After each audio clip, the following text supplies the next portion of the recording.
ये कथा है एक ऐसे संत की जिनका जीवन केवल भक्ति और समर्पण का प्रतीक है। ये कथा है पूज्य प्रेमानंद गोविंद शरण जी महाराज की, जिनका हर श्वास, हर क्षण, हर विचार केवल श्री राधा रानी के चरणों में समर्पित है। कानपुर जिले के अखरी गांव में एक सात्विक ब्राह्मण परिवार में जन्मे अनिरुद्ध कुमार पांडे बचपन से ही उनका हृदय भक्ति की ओर झुका हुआ था। घर का वातावरण शुद्ध, पवित्र और भक्तिमय था। बालक अनिरुद्ध के कानों में जब भी श्रीमद् भागवत के श्लोक गूंजते, उनका हृदय प्रेम और श्रद्धा से भर उठता। मात्र 5 वर्ष की आयु में उन्होंने प्रार्थनाएं करना शुरू कर दिया था, परंतु जैसे जैसे वे बड़े होते गए, उनके भीतर एक प्रश्न गहराने लगा। क्या यह संसार वास्तविक है? यदि यह प्रेम क्षणिक है, तो फिर सच्चा प्रेम क्या है? और इस तरह एक बार उन्होंने अपनी माँ से प्रश्न किया, माँ, मुझे आपसे कुछ कहना है। मैं आगे की पढ़ाई नहीं करना चाहता। मैं भगवान की राह पर निकलना चाहता हूँ।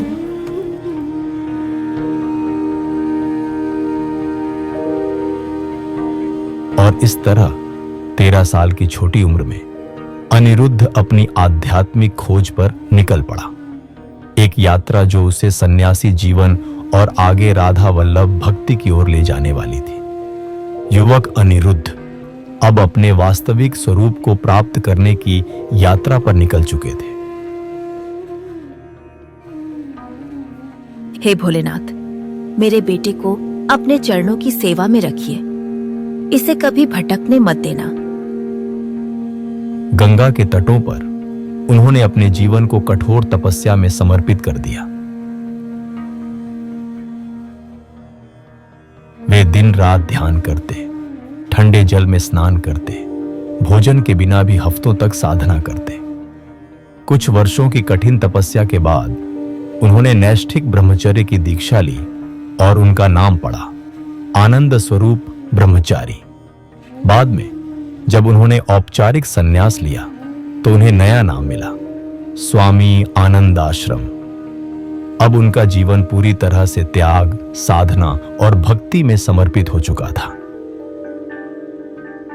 सांब सदा शिव, सांब सदा शिव, सांब सदा शिव, सांब सदा शिव, सांब सदा शिव, सांब सदा शिव, सांब सदा शिव, सांब सदा शिव, सांब सदा शिव, सांब सदा शिव, सांब सदा शिव, सांब। गंगा के पावन तट पर वर्षों की कठिन तपस्या और ध्यान के बाद पूज्य महाराज जी को भगवान शिव के दर्शन हुए। शिव जी की जटाओं से बहती गंगा का जल, चंद्रमा की शीतलता और उनके त्रिनेत्र से प्रकट तेज, सब कुछ ऐसा था जैसे स्वयं ब्रह्मांड उनकी उपस्थिति में नतमस्तक हो गया हो।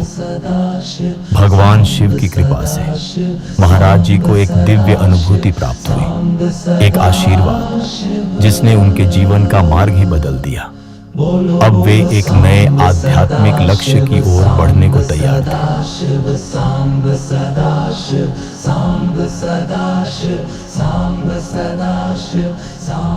कुछ समय बाद एक विशाल वट वृक्ष के नीचे बनारस की पावन भूमि पर ध्यान में लीन थे, और तभी उनके हृदय में एक दिव्य विचार उदित हुआ, वृंदावन कैसा होगा।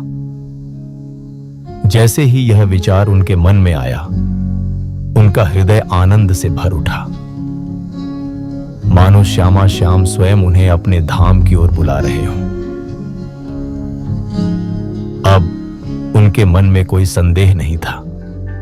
वे अब तैयार थे वृंदावन की दिव्य भूमि की ओर प्रस्थान करने के लिए, जहां केवल प्रेम है, जहां केवल भक्ति है, जहां केवल श्री राधा रानी और कान्हा की लीला है।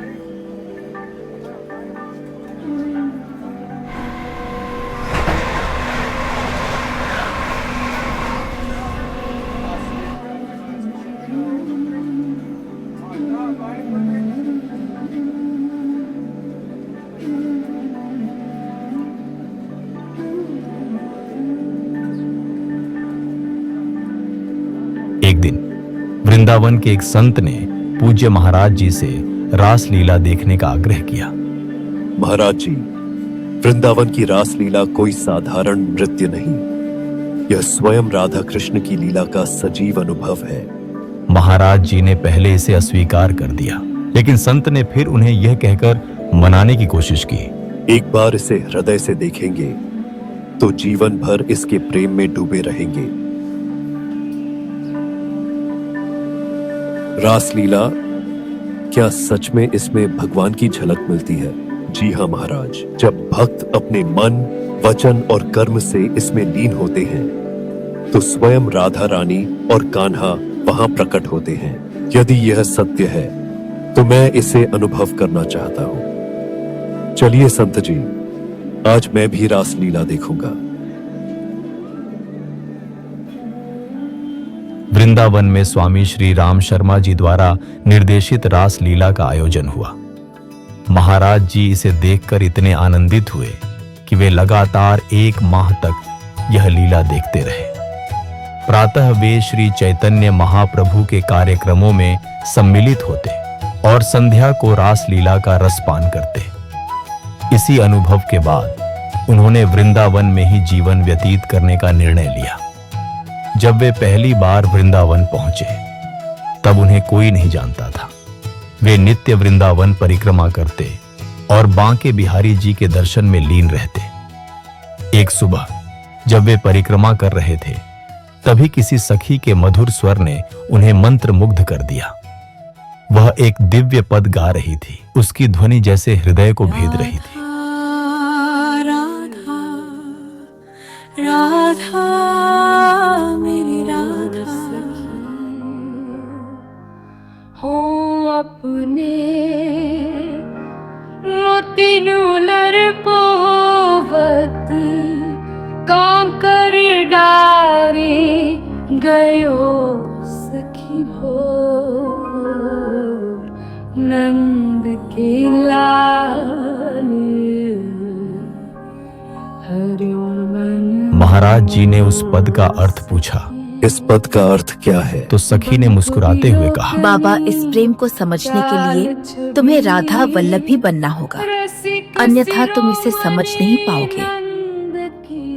कोई राधा वल्लभ ही कैसे बनता है?